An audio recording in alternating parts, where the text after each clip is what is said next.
Good morning dear student. Shilpi ma'am की science की class में आप सभी का स्वागत है। आज हम सभी कक्षा 5 में पाठ 10 सरल मशीनें इनके बारे में अध्ययन करेंगे।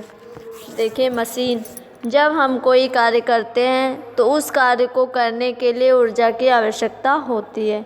कठिन कार्यों को करने के लिए ऊर्जा की अधिक मात्रा व्यय करनी पड़ती है। हम कुछ औजारों या उपकरणों की सहायता से कठिन कार्यों को कम ऊर्जा व्यय करके भी पूरा कर सकते हैं। इन औजारों या उपकरणों को ही मशीन कहते हैं। इस प्रकार मशीन वह साधन है जिसके द्वारा हम कम बल लगाकर कठिन कार्य को सरलता से किया जा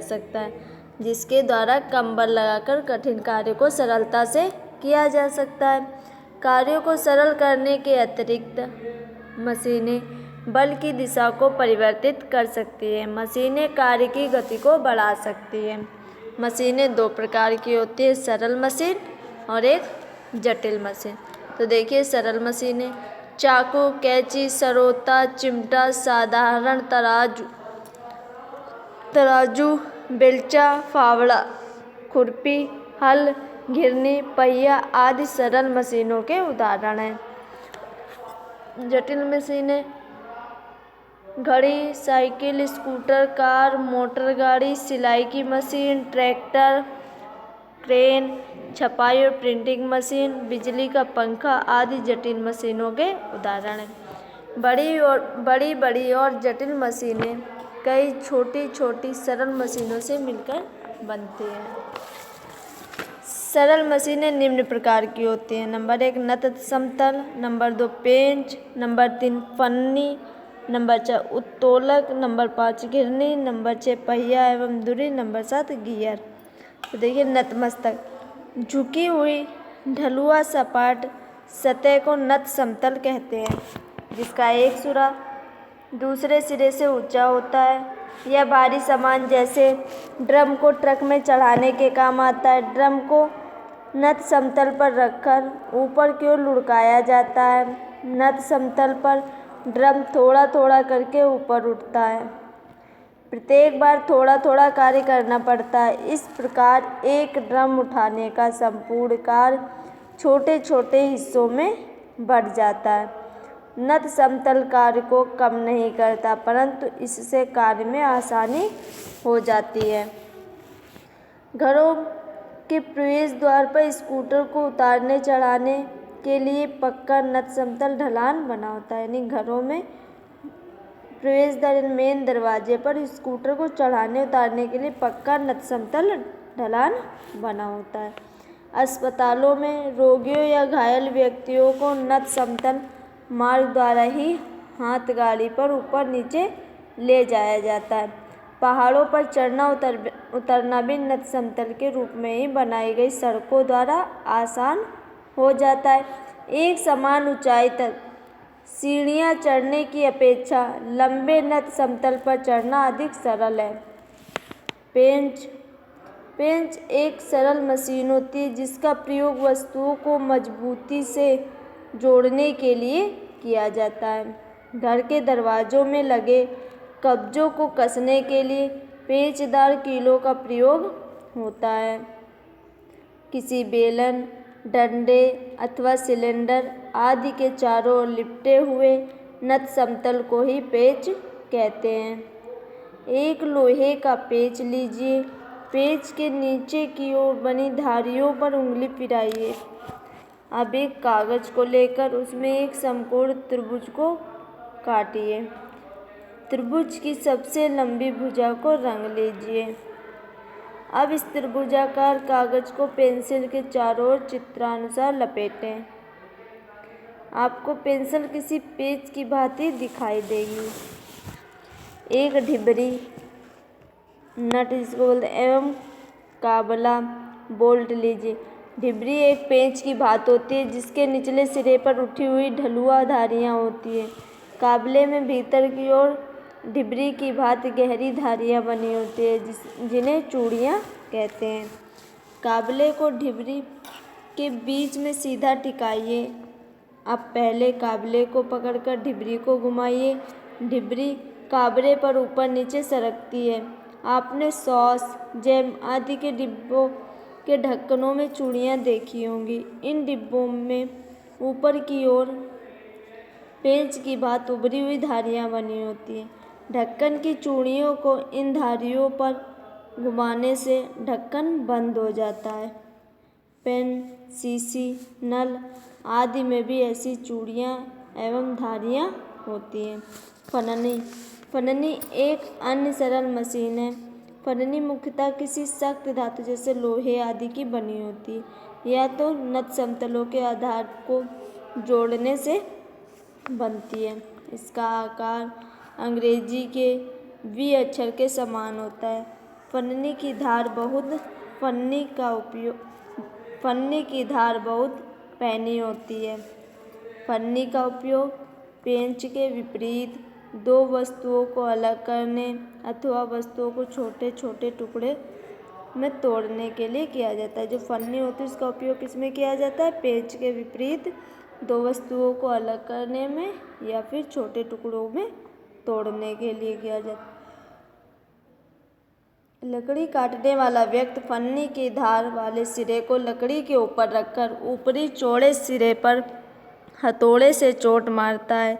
चोट के प्रभाव से फन्नी नीचे लकड़ी में थोड़ा धंसती है, किंतु अपनी धार एवं आकार के कारण यह लकड़ी को फाड़ती जाती है। कुल्हाड़ी, चाकू, छेनी आदि फन्नी के ही रूप हैं।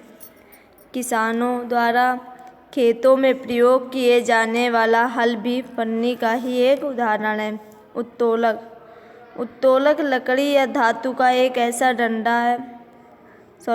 है। उत्तोलन लकड़ी या धातु का एक ऐसा दंड है जो किसी एक स्थिर बिंदु पर गति कर सकता है। उत्तोलक की सहायता से हम कम बल लगाकर भारी बोझ उठा सकते हैं।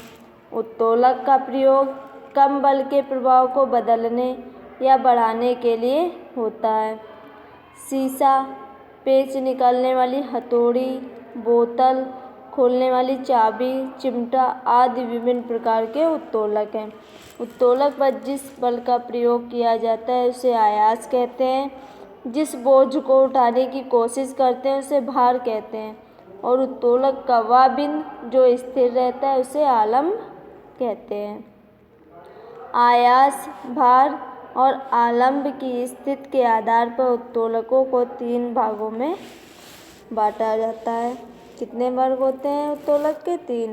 प्रथम वर्ग, इस वर्ग के उत्तोलकों में आलंब की स्थिति आयास और भार के मध्य में होती है, जैसे कैंची, शीशा,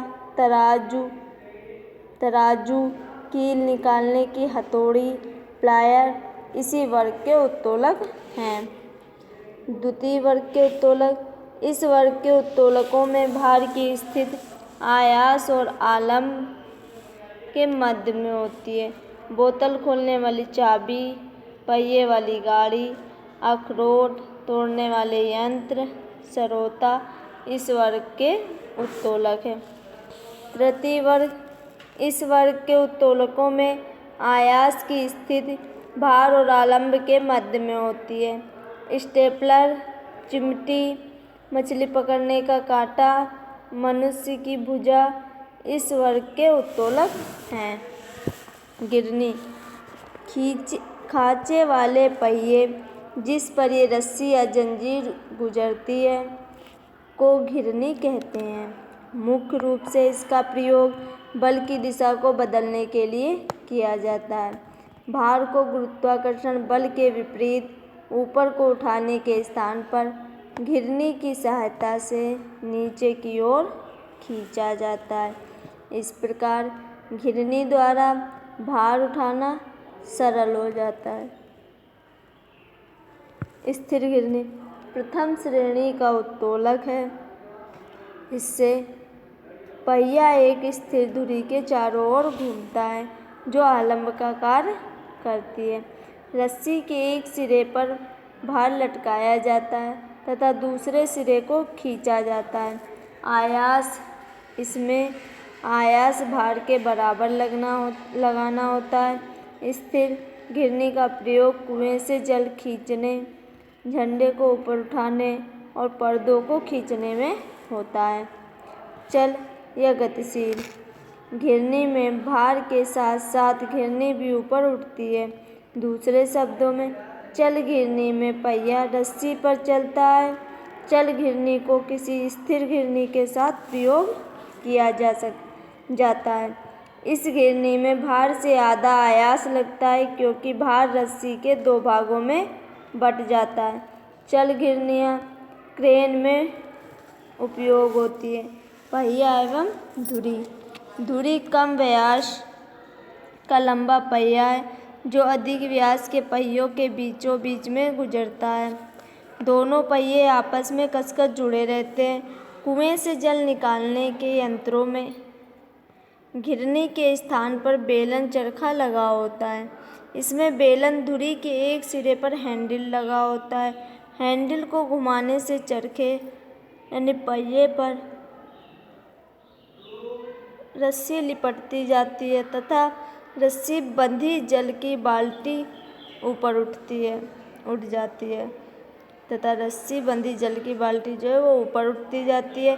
यदि पहिए का व्यास धुरी के व्यास से 4 गुना है तो जल के भार से केवल 1/4 बल आयास ही लगाना पड़ेगा। पहिए और धुरी के अन्य उदाहरण साइकिल, कार के पहिए और धुरी, कार का स्टीयरिंग व्हील, रोलिंग शटर, सिलाई मशीन आदि। गियर आपस में जुड़े हुए दांतेदार पहियों को गियर कहते हैं। गियर गति की दिशा को बदल सकते हैं। ये मशीन की गति को बढ़ा या घटा सकते हैं। गियर घड़ियों, वाहनों आदि जटिल मशीनों में काम आते हैं। आज के लिए इतना ही। सभी विद्यार्थी ध्यानपूर्वक इस पाठ को पढ़ें। धन्यवाद क्लास।